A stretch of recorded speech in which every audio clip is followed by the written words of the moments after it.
The makers of Camel cigarettes present Dick Powell as Richard Diamond, private detective.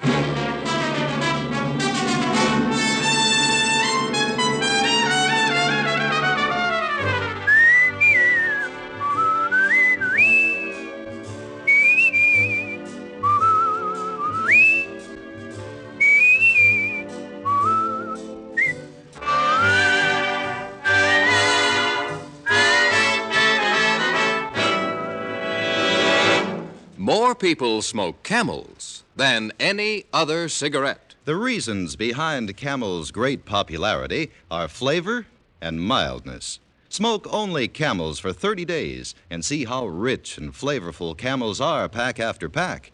See how mild they are, how well they get along with your throat week in and week out. Then you'll know why Camels are America's most popular cigarette.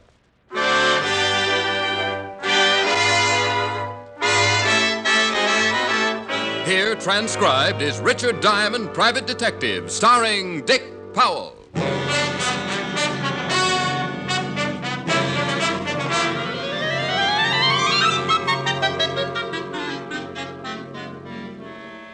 In my business, nearly every case I get mixed up in has some kind of an interesting angle.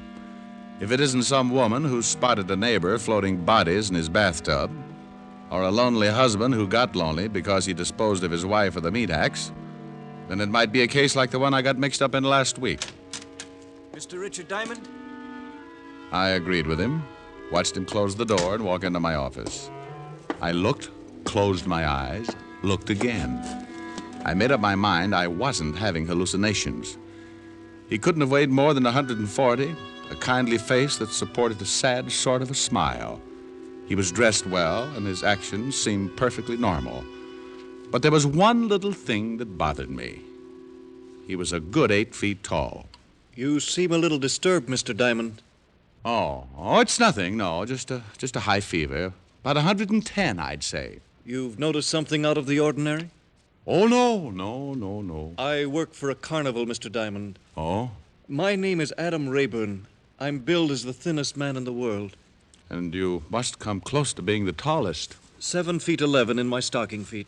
Well, I'm glad to know you, Mr. Rayburn. What can I do for you? I wish to hire you. I charge $100 a day in expenses. That's agreeable. $100 in advance. That's just so I won't have to take time off from your trouble and sell some of my steel stock. Here's $100. Oh, thank you. Thank you, Mr. Rayburn. You are now the proud owner of a pedigreed private detective. I suppose you'd like to know about my problem. Well, it's cheaper than letting me guess. There's a girl who works at the carnival. Her name is Rowena. Rowena? Professional name. You've heard of her? Oh, yeah. She's a dancer, isn't she? That's right. We've been in love for some time. Oh, she's a wonderful girl. Beautiful. All that any man I watched him could talk ever about her, and I swallowed a big lump in my throat. Adam Rayburn, almost 8 feet tall, was reminiscing about his love with all the sincerity of a handsome Romeo. I'd seen Rowena, and I could certainly understand why the skinny guy had it bad. But being a pretty practical guy myself, Adam just didn't look like the type a girl like Rowena would go for. But I always say you never know about some things. She's in trouble, Mr. Diamond. Oh, what kind of trouble, Adam? Oh, that's why I came to you. I don't know, and she won't tell me. She won't let me help her.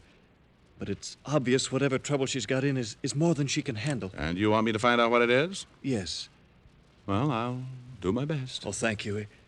It's very important to me. He told me about the carnival and where I could find Rowena. He also warned me that if Rowena found out, she would be more than mildly unhappy. He thanked me again, shook my hand, and went out of the office. I closed up, went home, and napped until 6. Then I headed for the carnival. Hey, step right up on the inside. It is the most amazing spectacle ever to be witnessed in this hemisphere. Lungo the Gorilla Boy captured It's in the the wild. high boy, fast, safe, sensational ride. Step right up, ladies and gentlemen, ride the high boy. Only a dime, fast, safe, sensational ride. Carnival, colorful, gaudy, fascinating if you're 5 or 50. You get initiated when you're a kid and you never forget it. The nostalgia of hot dogs and mustard, pleasant emotions kicked up when you smell the sawdust or see a little kid buy a stick full of cotton candy.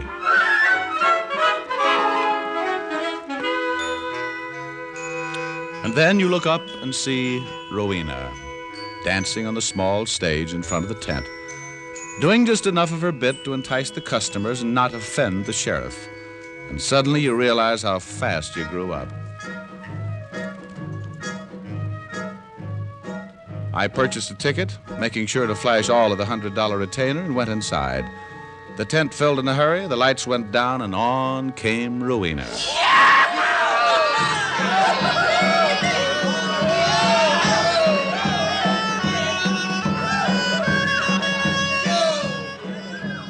She did her bit, the usual routine, and got off. I waited for the tent to empty and then went back to look for the beautiful dancer. There was another small tent in the rear of the big one, and as I approached, I could hear two girls talking. Sure, Rowena, sure, I'll keep it for you. Now, look, Dixie, I don't want anybody to know about it. Not anybody. He's giving you trouble, huh? Yes, he's been... What's the matter? Yes? Who is it? Rowena? Yeah? You, want to see me? Mm-hmm. I'll be going. Oh, don't let me bust up anything. That's okay. I gotta be going anyway. This is Dixie Jones, Mr. Diamond. How are you, Dixie? Bushed. Well, nice meeting you, Mr. Diamond. I'll talk to you later, Rowena. Cute. Mm-hmm. Now, what can I do for you, Mr. Diamond? I just saw the show. Good. I'm glad you liked it. Is that why you stopped back? Oh, I thought I'd like to meet you. It's against the rules. Whose rules? The guy who runs the carny. Not your rules? Sometimes. Not this time. Well, I'll let you know as soon as I find out what's on your mind. Well, that shouldn't be too difficult. I'm the type who likes to break rules. Well, you're a little old for the usual schoolboy and too hep for a yokel. What do you do, Mr. Diamond? Well, nothing obvious, but I make a few bucks, and occasionally I use the few bucks to buy a pretty girl a drink. Just one drink, Mr. Diamond? Score for Diamond. She was interested, and I made a mental bet with myself that she'd spotted my bankroll and not my blue eyes. She excused herself, did a quick change behind a screen in the corner of the tent. She came out dressed in mink and a black number that could have snarled up traffic on any quiet intersection. She took my arm, and we headed for the nearest pub, in this case, the Fallen Duck. A cozy little bistro that certainly seemed appropriately named. If a duck had wandered in, it would have taken a nosedive in a hurry. Man, boy, duck, or diamond, nothing could have stood for long. It's a little crowded. Oh, it's probably necessary. If all the people left at once, the walls would fall in. Here's to what, Mr. Diamond? Well, to you calling me Rick. I'll drink to that. Rick. Aren't you a little warm? Mm-hmm. But you'll suffer a little and keep the mink on. It's a nice coat, isn't it? Charming. You do all right. Diamond bracelet, the mink. I could use another drink. Oh, sure. Without the water. We sat, and I watched her kill a few more, and in between times, she moved. The pitch was subtle and as practiced as a lion trainer with a kitten. She worked hard, and I played along. It wasn't difficult. Rowena was quite a girl, and as far back as I can remember, I've liked girls, particularly the type you classify as quite a girl. About the time I was offering my fullest cooperation, we were interrupted. Hey, there's Rowena. Yeah, swell. Friends of yours? It's Dave Sylvester and his wife. He owns the carny. How are you, Rowena? Fine. Hello, Paula. Hello, Rowena. This is Mr. Diamond and Mr. and Mrs. Sylvester. How are you? How do you do? Can I buy you two a drink? Well, that would be... No, thanks, Dave. We were just leaving. Come on, Rick. Well, nice meeting you. Nice meeting you, Mr. Diamond. Yeah. Sorry you gotta be going. Good night, Dave. Paula. Well, that answers that. Not friends. I've known Dave for a long time, way before I joined the carny. What makes you think we're not friends? Oh, just a casual observation. I got the idea when your hair stood straight up. You better take me home.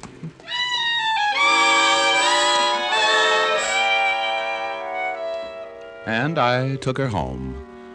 Rowena didn't have much to say on the way. She was worried, and she had dropped the pitch. We got back to the Carnival about 1 a.m. and walked down the deserted boardwalk toward her trailer. Up to that point, I had made up my mind about several things concerning the lovely Rowena. First, she didn't figure to be in love with Adam Rayburn.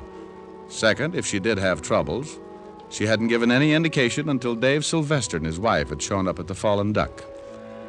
At her trailer, she stopped at the door and turned to face me. Oh, I could see it coming. The pitch was on again.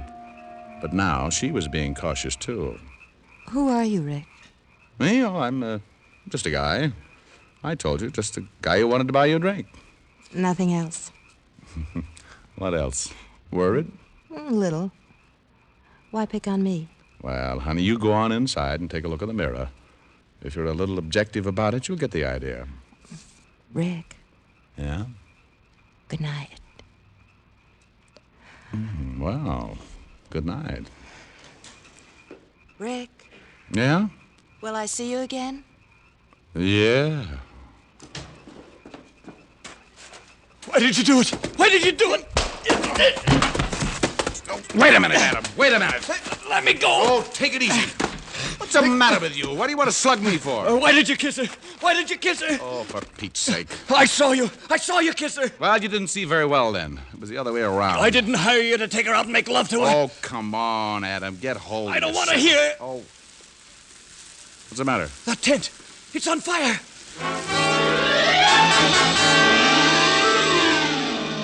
I turned and looked in the direction he was pointing his skinny arm. The small tent Rowena had used for a dressing room was on fire. Fire! Fire! Some others had already noticed it, and by the time we got there, the tent was completely engulfed in the roaring flames. Every one of the troupe turned out in odd stages of undress and got a bucket line going, but the tent was past saving. The fire department arrived, put out the last of it, and then one of the troupe, picking his way through the charred ruins, made a grisly discovery. Hey, there's a body in here.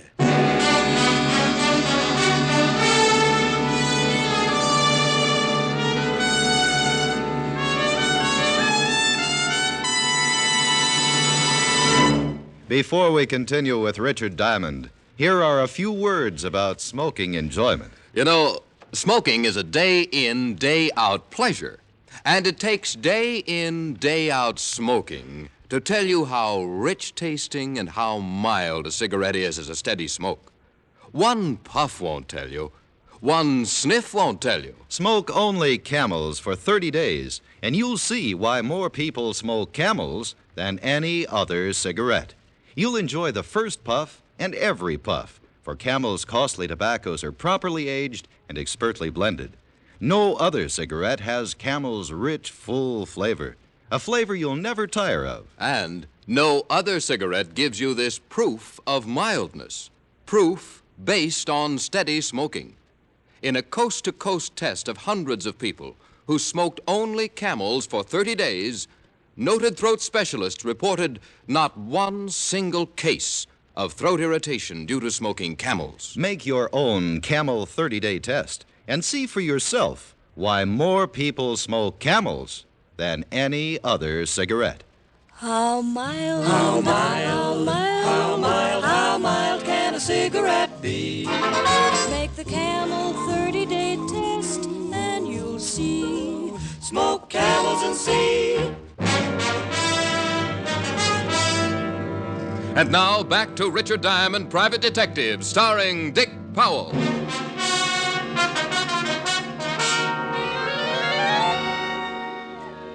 1:30 in the morning, standing in the middle of what was left of a gutted sideshow tent, standing with the members of the Sylvester Carnival troupe, looking down at the burned body of a girl.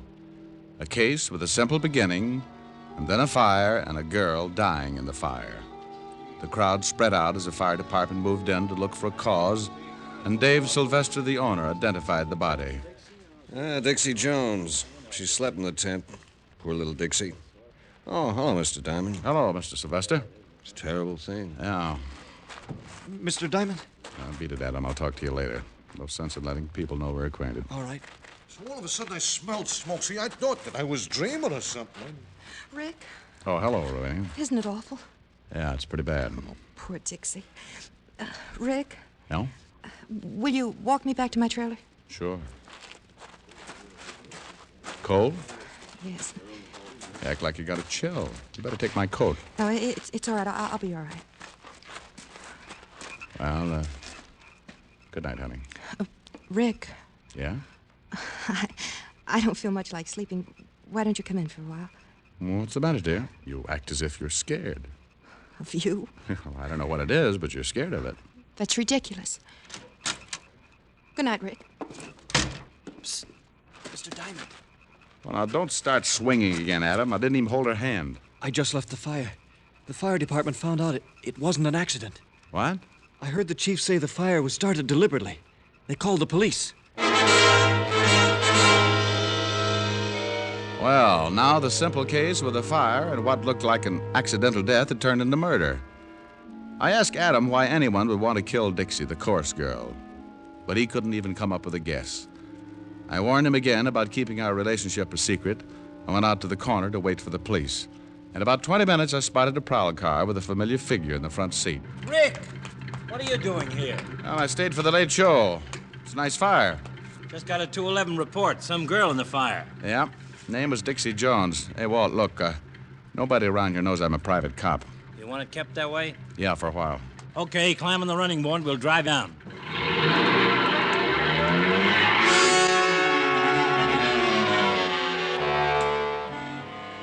We drove down to the scene of the fire, and I stayed in the car while Walt and Sylvester looked at the body of the dead chorus girl and talked with the fire chief. A couple of times, I spotted Adam standing off to one side watching. And if he noticed me in the car, he did a good job of not showing it. Sometime later, Walt came back and we took a drive. I told him everything up to date, how Adam had hired me to find out what was troubling his lady love, how I'd gotten the big pitch from her, her obvious dislike for the Sylvesters, and everything leading up to and after the fire. Well, that's sure not much. I know it, Walt, but there's one thing sure. Rowena was scared stiff after the fire. Sometimes fires do that. No, it was something more, Walt. This dame lives high. Mink coats, jewelry that runs into a lot of carats. She has a real taste for anything that smells like that green stuff. I flashed a roll when I went in to see her show. She acted like a steady date when I went back to her dressing room. Rowena doesn't make enough money at this carny to buy all those things, Walt. Well, I'm having the whole troupe brought in for questioning. Maybe we'll uncover something. This client of yours. Adam Rayburn? Yeah. What does he know? Oh, apparently not much. He's so in love with that dame, he can't see anything else. What does he do? Well, he's advertised as the skinniest man in the world. He's nearly 8 feet tall and weighs a good 140. He thinks Rowena's in love with him. Are you kidding? Rowena? A dame like that? Yeah. Poor guy.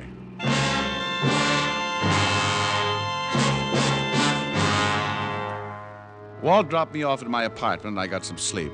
The next morning, I went down to the precinct and listened through an open line as Walt interrogated the entire troupe of the Sylvester Carnival. It took all morning and most of the afternoon. Rowena answered her share of questions, and her voice was shaky and cautious. Adam answered his, admitting his association with me only after Walt informed him the fact was known.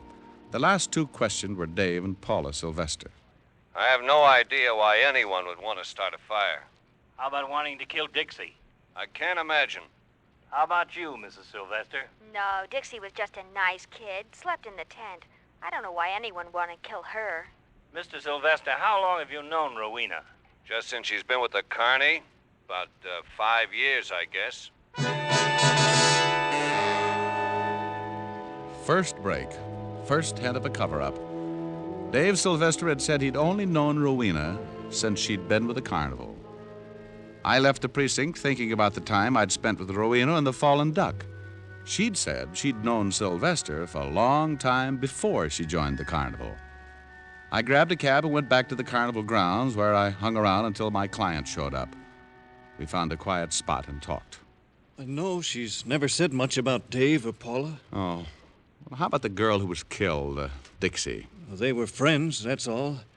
Why, have you found out something? How much money have you given her, Adam? Oh, no, wait a minute. How much? Well, not much. How much does she make? About $200 a week. Then who's buying those minks? Well, she is. And the jewelry? What do you mean? She told me she bought those things with money she'd saved. Out of $200 a week? Well, yes. And then why ask you for more? Because she needed it. I didn't ask her why. She likes nice things. We're in love, Mr. Diamond. A man doesn't ask... Okay, Adam, okay. I lost myself for the rest of the afternoon in the newspaper files, looking up past history on David Sylvester, his wife, and Rowena. There was a story about David and Paula the day they got married, and enough about Rowena to give me a pretty fair background. She'd been in show business for a long time, from parents in the business. Never done much until she joined the Carnival, and then her fame spread far and wide. There were some publicity pictures that certainly showed why she had become a headliner. She'd been married once to a man named Black who had disappeared 10 years ago, a small-time agent who had left her stranded in a hotel somewhere in Ohio. And according to the article, he was wanted by the police for a forgery rap and left her holding the sack. I looked some more, but I couldn't find anything about a divorce or that Black had ever been caught. At 7 o'clock, I let myself in Rowena's trailer. I sat down and waited for her.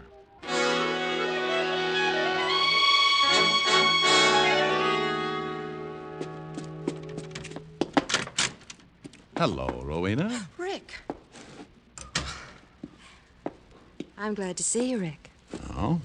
Well, I'm a private cop, honey. Still glad? You're a... Private cop. Yeah.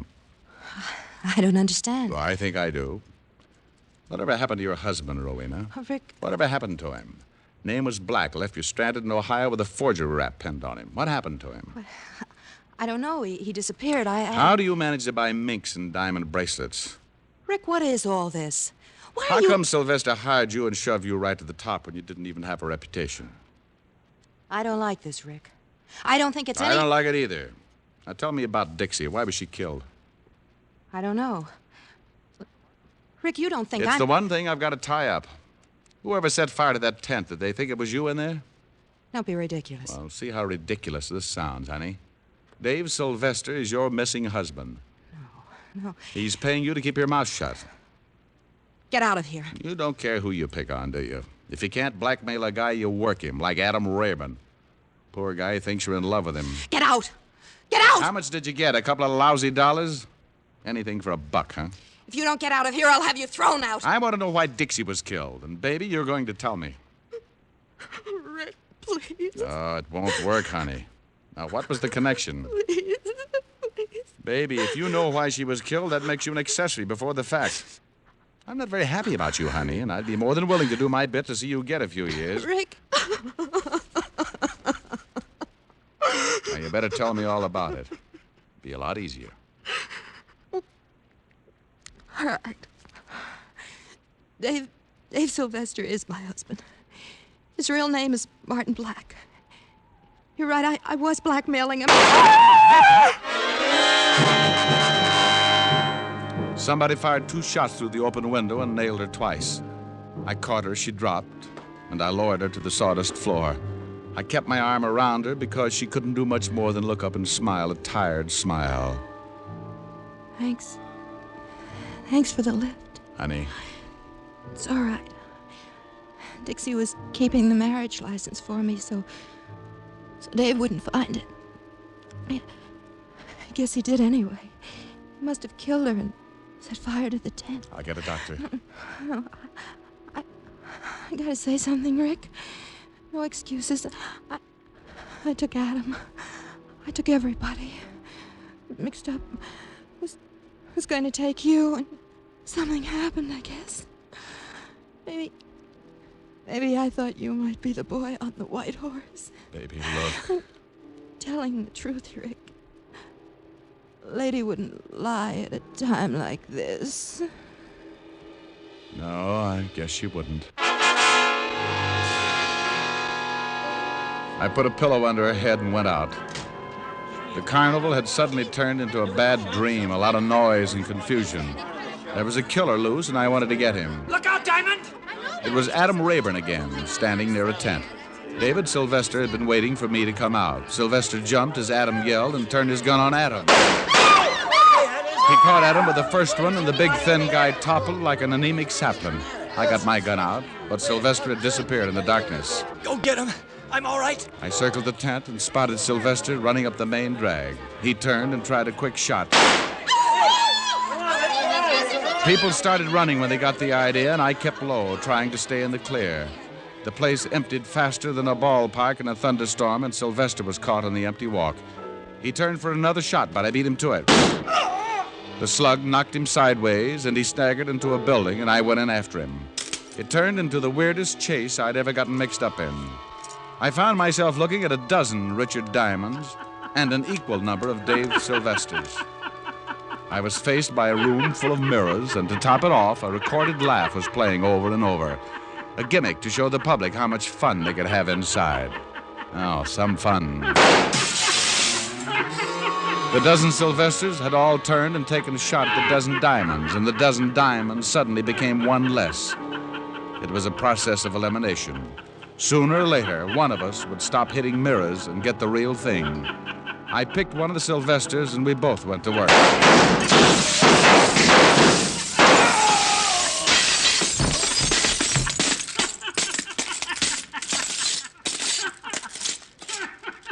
Oh, lousy mirrors. Yeah, you shot every diamond but the right one. Turn me over, will you? Get my face out of this stuff. Sure. I don't mind dying, but I hate to watch myself doing it.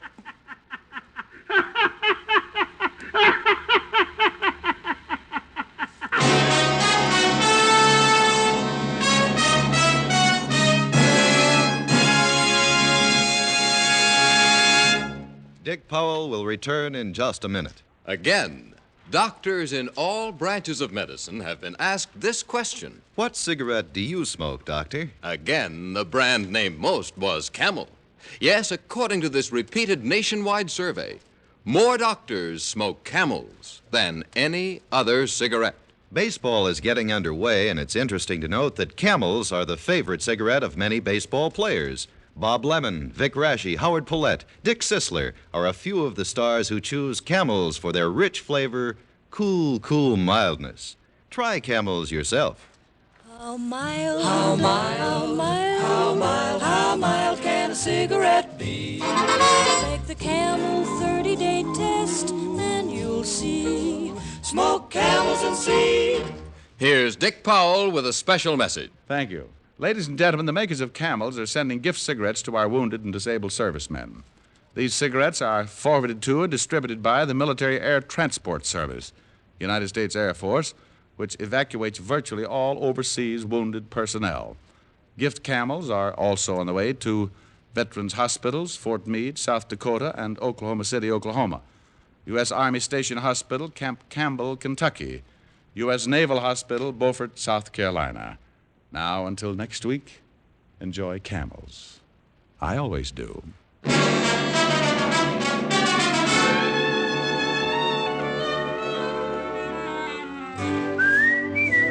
Dick Powell can now be seen starring in RKO's Cry Danger. Tonight's adventure of Richard Diamond was written by Blake Edwards with music by Frank Worth. Our director is Helen Mack. Featured in the cast were Arthur Q. Bryan, Michael Ann Barrett, Sandra Gould, Sheldon Leonard, Paul Dubov, and Bob Bruce. Then, for pipe pleasure, get the National Joy Smoke, Prince Albert. PA has a rich flavor and wonderful natural fragrance. It's crimp cut for cool, smooth smoking and specially treated to ensure against tongue bite. You'll enjoy Prince Albert, America's largest selling smoking tobacco. Listen next week for another exciting transcribed adventure of Richard Diamond starring Dick Powell. This is Your FBI. The official broadcast from the files of the FBI follows immediately. Stay tuned. This program came to you from Hollywood. This is the American Broadcasting Company.